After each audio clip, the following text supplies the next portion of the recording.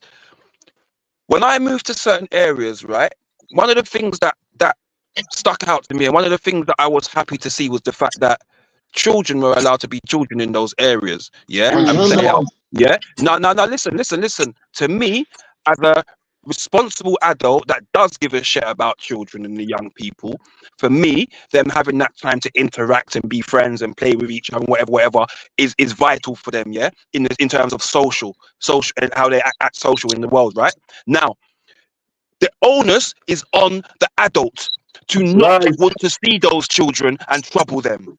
That is who the onus is on. Doesn't matter if they're from a broken family. Doesn't matter if they're from a broken family or not. Yeah, they could have no rascal family. As an adult, you don't trouble them. Is that hard to fucking understand? Exactly. Yeah, well I don't know who you're scoring points with, Motion, because I never said nothing like that. Yes, you did, Khan. And this is why we must ban the Muslims. With all due respect, we must ban the Muslims because their prophet, with all due respect, Muhammad was married to a 5-year-old girl, and he had sex with the 8-year-old girl when she turned 8. This is part of their religion. Jews can't be out on the street, bro. This is a part of their religion. So wait, this argumentation coming like, oh, so if a girl's wearing a short skirt, we can just do what we want then because she's wearing a short skirt. It's the same kind of arguments we're making, bro. It's a dumb. We can't make those arguments just because someone's from a broken family. That's not an excuse to do stuff that they're doing. Did I say that? I said she chose to go with them because no one was looking after her and she felt free to do that. Right, so in the joke, brother, you know how many gangsters, right? And I don't even push this gangster thing, right? But you know how many gangsters see young youths on the road and say, listen, stay away from this. Yeah? I don't want to see you this. Go school, go college, do this. I don't want to see you around. Because they don't want them embroiled in the life that they're in. Now, there are others that they will say that do to that, their right? own people. They don't say that to other people. They say that to their own they people. do. No They gangster ever come up to me on the street. I've been on street since I was 9 years old. No gangster ever come up to me and said to me, "What are you doing on road? Go home." You ain't been on the streets, bro. You ain't been a criminal on the streets, bro. Stop Motion. Let's not speak online, bro, please. This is why making you are excuses for rapists, Colin. And I have to say this, please, one mic at a time. Let's not let that go out the other ear. This is a part of their religion. Muhammad literally married their prophet Muhammad married a 5-year-old and had sex with her when she turned 8. This is a part of their religion. So they make. So why don't Muslims do that then? So why aren't Muslims doing that then? If that's the case, but they are. They're not. Who's marrying a 9-year-old? But wait, who's marrying a 9-year-old? What are you talking about? Behind closed They're having doors. sex God with the young girls in the grooming. Where's the evidence? You're saying behind closed doors, but where's the evidence of Muslims? The grooming gangs are the evidence. The grooming gangs are the evidence. But Muhammad wasn't a groomer. He was married. Yes, he was. He was a pedophile, respectfully. Everything I'm saying is respectful. Everything I'm saying is respectful. According to the definition, Muhammad engaged in pedophilia. According to the definition. No. She was 5 years old when he married her. Pedophilia means a child. He had sex with her. Muhammad had sex with an 8-year-old. Brother, no one's arguing on whether the woman was a child or not. Come on. You just said girls out on the street a fair fucking game. That's what you just said. You're a liar. I never said that. That's what you just said. I never said that. Hold on. Mulatto, let me just correct. Shame on you. Let me just. I've been out of the room, so I don't know what's happened before. But I've just come in here and Mulatto say about Prophet Muhammad, peace be upon him. Everything I said was correct. Go ahead. No. Once Mulatto, wait. Let me just finish this point. Hopefully, you're aware that there are now even Sunnis coming out making videos on YouTube that proving Aisha was already engaged and she was about 18, 19 when Muhammad. That's not true. That's not true. No, listen, wait. That's revisionist. Listen, wait. Listen, Mulatto. Wait, don't interrupt. Listen to what I'm saying to you. You're quoting hadith for us, right? And the whole book, even, we can prove is doubtful, right? The whole book. Now, secondary to that, we're using history to prove her age. So we're going back because we know how old her sister was when she died. We know how old Aisha was 10 years younger. And when we go back, Aisha's proven to be this age. So what you have to think about is why did they make up the age of her being 6? and 9 moving in the house. Another hadith contradicts what you're saying, bro. So fucking it's bollocks, like. Yeah. She was 5 years old. She was 5 years listen old. to what I'm saying. Taff, listen to what I'm saying. You can never know more about this subject than me. Do you understand? Right, I'm not even saying that. But you said one hadith says this, and another hadith says that. No.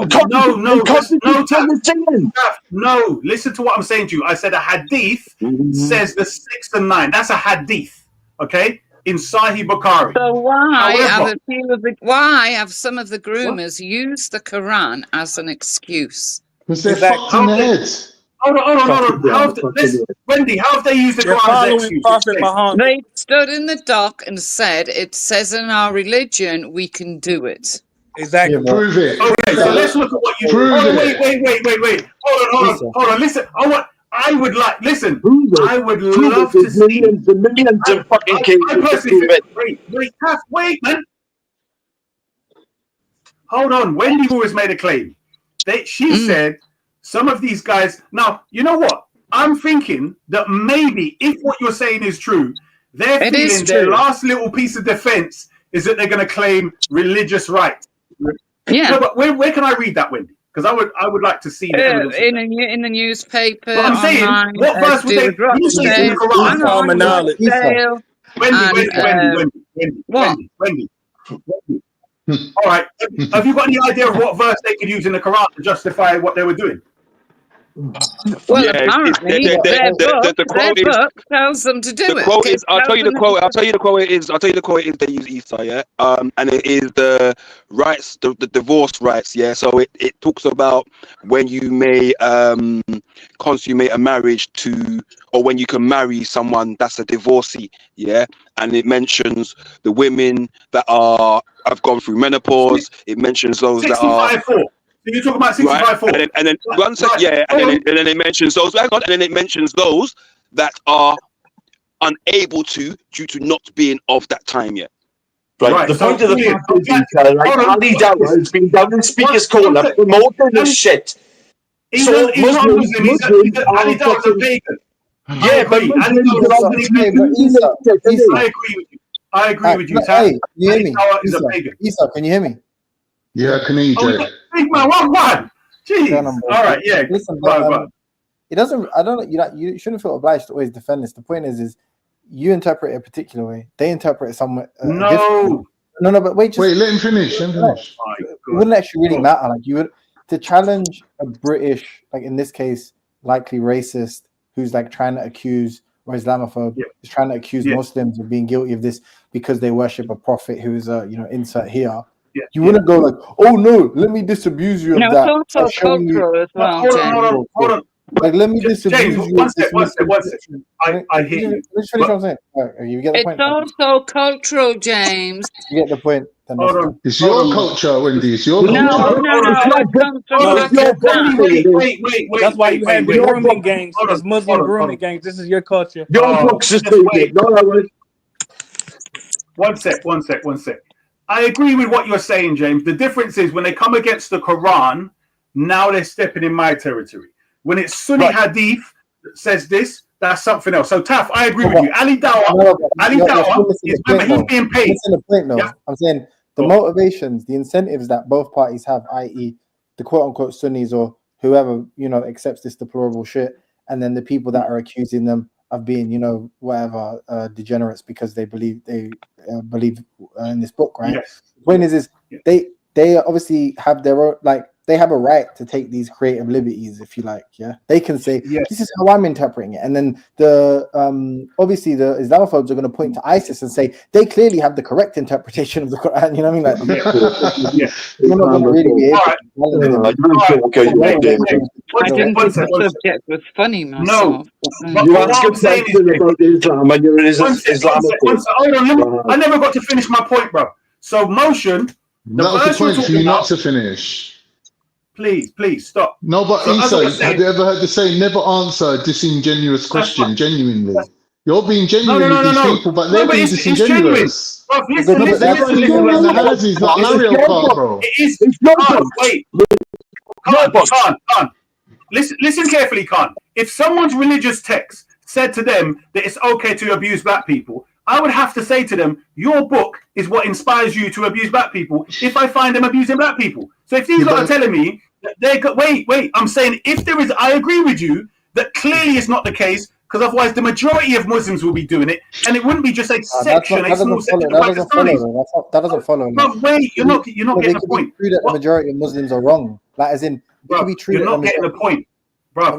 Just let me take. Look, Issa, brother, respectfully. Yeah. What's going on here? You're incapable. James, you're contradicting your point, though, James. You're incapable. James, hold on. You're telling me I'm interpreting the thing. I'm just reading what it says. Do you think your interpretation's right?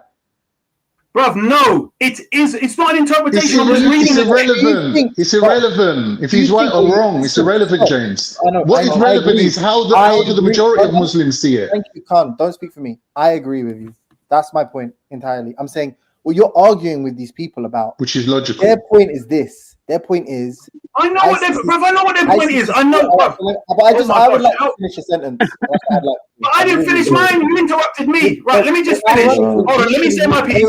Ironically, initially you interrupted me. The reason I allowed the interruption was Who interrupted you? I thought but you genuinely did interrupt me first, and I allowed it because I thought you understood. When was this? It was motion. Come on, Jimmy, for fuck's sake.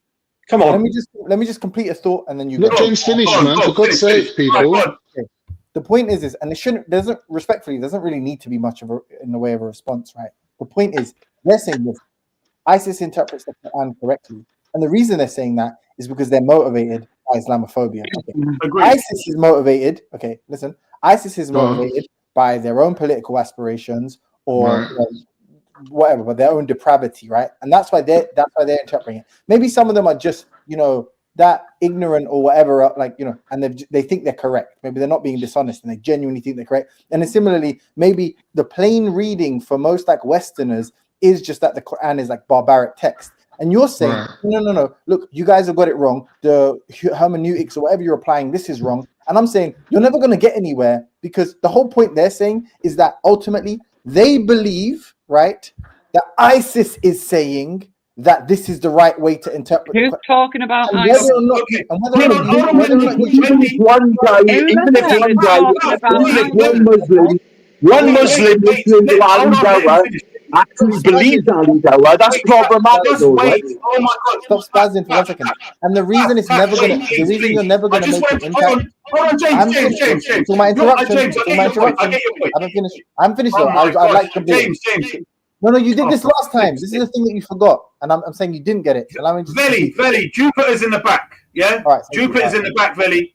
Please let her on. Right. And I'm just saying, you have to allow James to go on a monologue. You have to allow him. Yeah. It's not a monologue. The final point here. Well, the word you're looking for is political. This wouldn't be a monologue because you idiots are listening. Go on, Jimmy. Hold on, will you just let him finish? Okay. Come on. Hold on. Are you finished? The point I'm making ultimately is, even if you were successful in dispossessing them of the idea that this is what the Quran says, they're still pointing to the quote-unquote groomers or to ISIS or whomever else and saying this is what they believe, and that's why Islam is bad. Hold on, wait.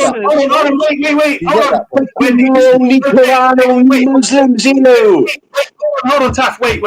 Let me just respond to you, James. You've assumed my intention, which is what you should have asked first. So thank you for that commentary and that assistance. That's nothing to do with why I'm making my commentary now. Understand? Because that's no different than me refuting Sunnis all day and them just telling me, well, you're a Shia kafir anyway. But the other people listening, check this, hold on. What I'm saying to you, James, is simply as this. The amount of people that if they don't hear an alternative story, they will just get one line of things, one understanding. But what I'm saying is the actual verse they quote, which is 65:4, absolutely refutes them. It goes against what their claim is. That's the difference. Your life, isn't it? By your life. No, brother, you're not listening to what I'm saying to you. I'm not Why saying don't you have any sympathy for Aisha, the young girl that was taken advantage of? Why don't you have any sympathy? And this is why the grooming gangs don't have any sympathy for the young girls they take advantage of today. Issa, They don't have any sympathy for them because their prophets didn't have any sympathy for the young girl Aisha. Forget it. We can't have a conversation with you. You're checkmated I'm already. having a conversation. Everything I'm saying is accurate. Hold on. One mic at a time. Just like Muhammad did not have any sympathy for Aisha, you all don't have any sympathy for the young girls that are being groomed by these grooming gangs. Issa, you don't think you're interpreting the Quran? You don't think that's what you're doing? No, I'm not. So, okay. You're in denial. You're a convert, Issa. You're a convert. First of all, I don't care. Thank you very much. Exactly. So you don't speak for the Muslims that was born Muslim and raised Muslim. You have a revisionist history. You have a revisionist history. So it's the hadith that actually condemn Islam. Yeah, the hadith. Yeah. All right, Issa, I'll ask you a question. What is God, James, you just said let you speak. I'll let you speak. Can I flip and talk? No, I'm asking you a question. Issa, stop whining. Issa, stop whining. You're a grooming gang apologist. Why do you let my latter one to mute up right now? You need to mute your mic. I'm confused, man. Mute your goddamn mic, Issa. What do you think he's saying? Mute your goddamn mic, Issa. Let's have a dialogue. One minute. Yo, calm down, the point is this. Just like Muhammad had no sympathy for Aisha. Hold on, let me say this. Just like Muhammad had no sympathy for Aisha, the grooming gangs have no sympathy for the young girls that are being taken advantage of today. Just like Muhammad had no sympathy for Aisha, the young girl, the grooming gangs have no sympathy for the young girls that they take advantage of today. We don't need to hear what you got to say. Thank you very much. One mic at a time. Please. I'm gonna make one sentence. I'm gonna say one. We heard you, Mulatto. That's enough now. We heard you the first and second time. I'm gonna pass the mic. Mulatto, we heard you the first and second time, please. Thank you. Scientific. Just mute everyone, bro. Let the white British women speak. Go ahead, Jukes. Take this guy. Science. Good day, Jupiter. Wait, hold on. All right, guys, I'm driving, man. I find it hard to keep on. All right, I was responding to No, Issa, you said enough. Mute up. Go ahead, Jukes. All right, guys, James is trying to talk, yeah? Can we have a bit of peace here? Let James say. Yeah, motion. Go ahead. Let the lady speak. Go ahead, Jukes. Man, shut your freaking mulatto mouth. We're not doing the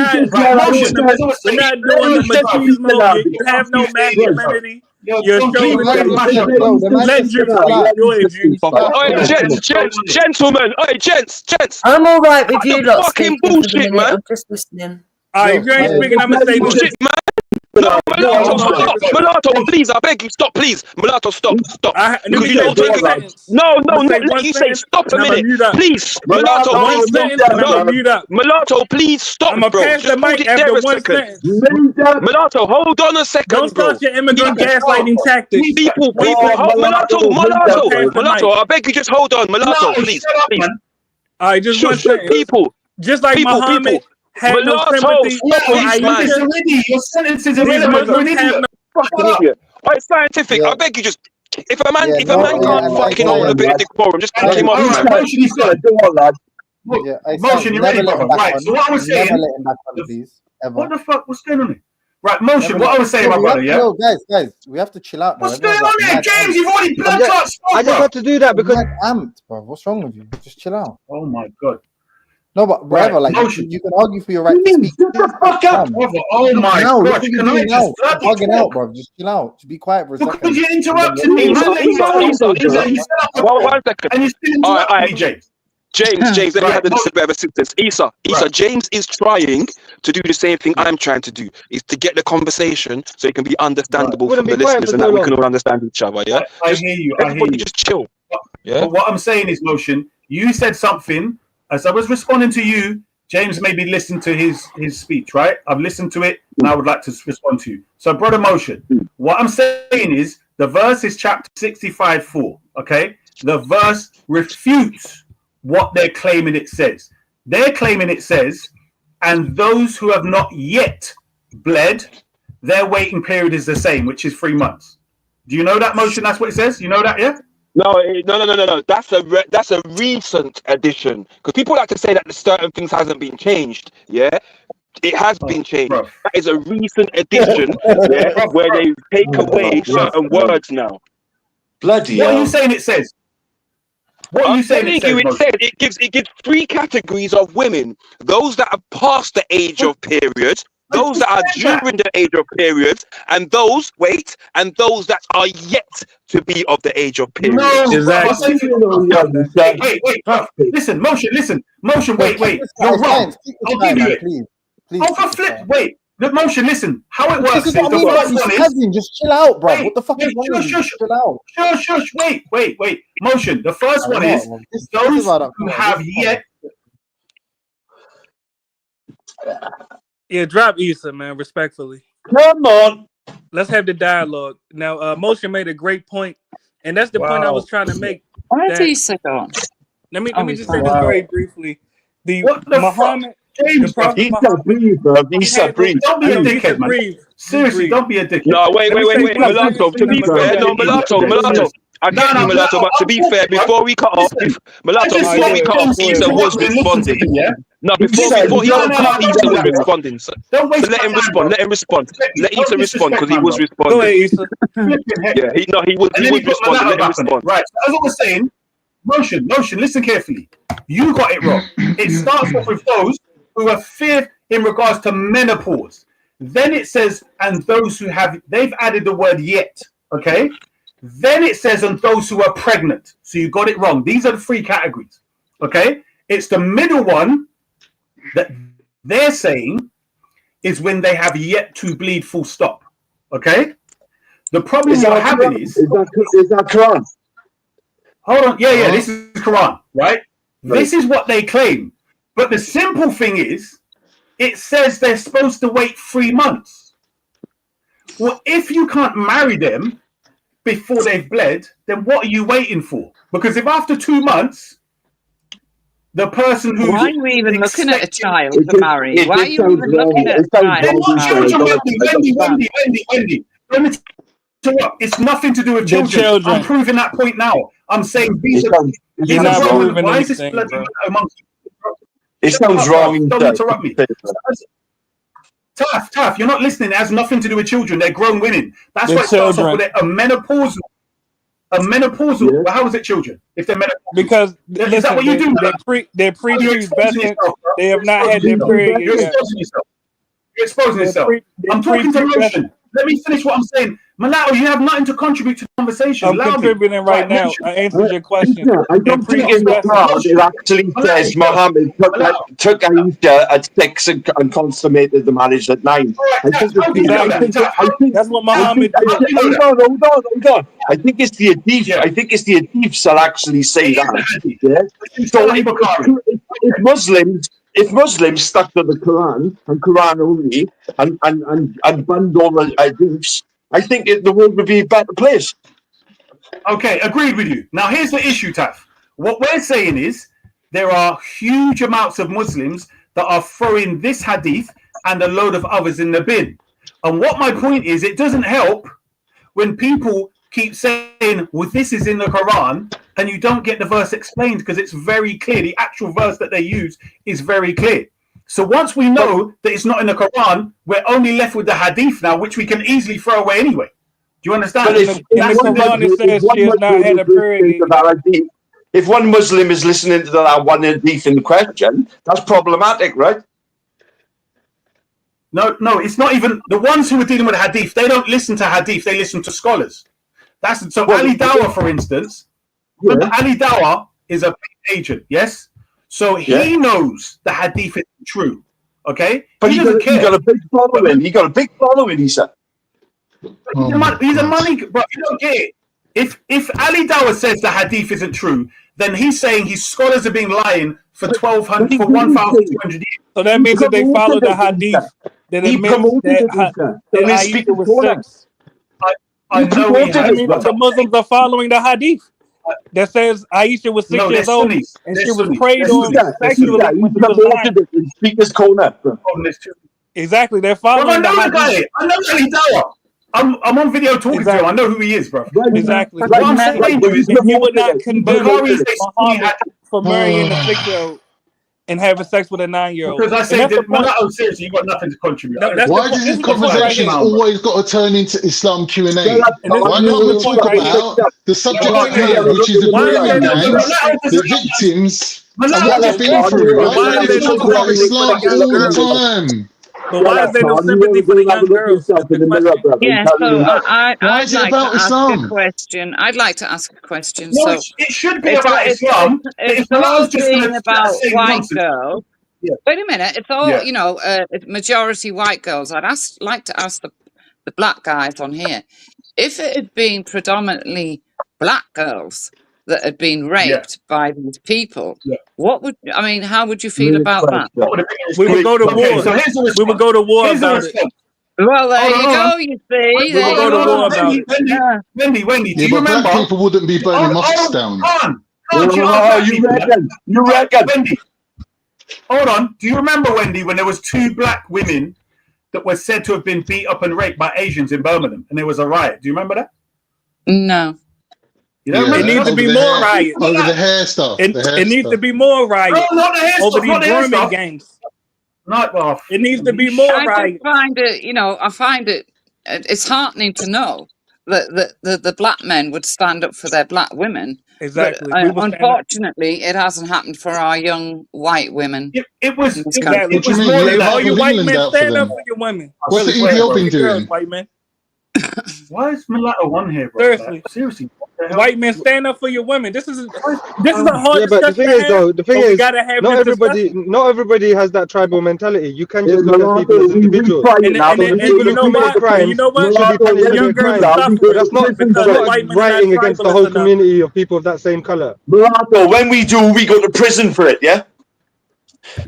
Some things are worth going to jail for. Well, no, actually, because Some you guys things are have the worth most going to lenient jail for. sentencing. You go to jail to Daffy, protect that's your not daughters, true. man. Because You white go to people have jail the to most protect your lenient women, man. It's sentencing in an the country. honorable reason. Let's have the dialogue. It's an honorable reason to go to jail for protecting your young That's not women. true. It's an That's honorable not true, reason to go to jail for protecting your young girls. You Mulatto, blood. That's Yeah, but honorable. you go to prison. You go to prison. How are you going to protect your daughter when you go to prison?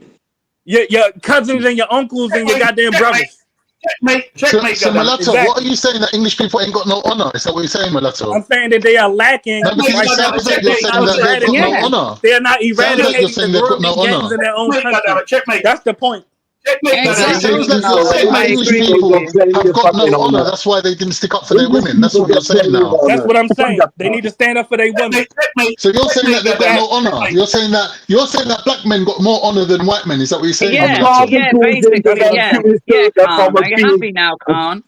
So you call yourself a patriot, Wendy. You call yourself a patriot, yeah? You call yourself a patriot. Khan, a father goes in to rescue his daughter from being gang raped and gets arrested. Get it? No, he said to the police, I'm going in there to do X, Y, and Z. He, like an idiot, told the police, I'm going to go in there and do X, Y, and Z. Listen, if you go to the police and you say, I intend on committing a crime, what do you think they're going to do? What? All right. If you arrest the father, you at least take the girl away from the fucking rapers. I don't know why you're asking me to defend your police force. They're your police. Well, they're not because of diversity. They're not. They're not. No, there weren't no diversity up north, love. This ain't London. Up north, there ain't no brown police up north. What are you on about? Well, there's grooming gangs down in London as well. What are you on about? You're making it up. Hang on, wait a minute. You said there's no brown police up north. Are you some sort of 20 fool? years ago, Wendy, this happened 20 years ago. You're a fool, aren't you? This happened 20 years ago. Today, what you on about? It's been going on for This 40 happened years. 20 years ago. 20 years ago. How much brown police were there in Yorkshire Why and are we fucking talking Nottingham? about the colour of the police now? I mean, Because you're not were they racist in some way? You don't want to talk about everything other than what's really going on. It's just ridiculous. You don't want to talk about the victims. You want to talk about Muslims. You want to talk about all sorts of shit. You call me stupid. I asked what the black guys would do if it was predominantly black girls of 11 or 12 that were being raped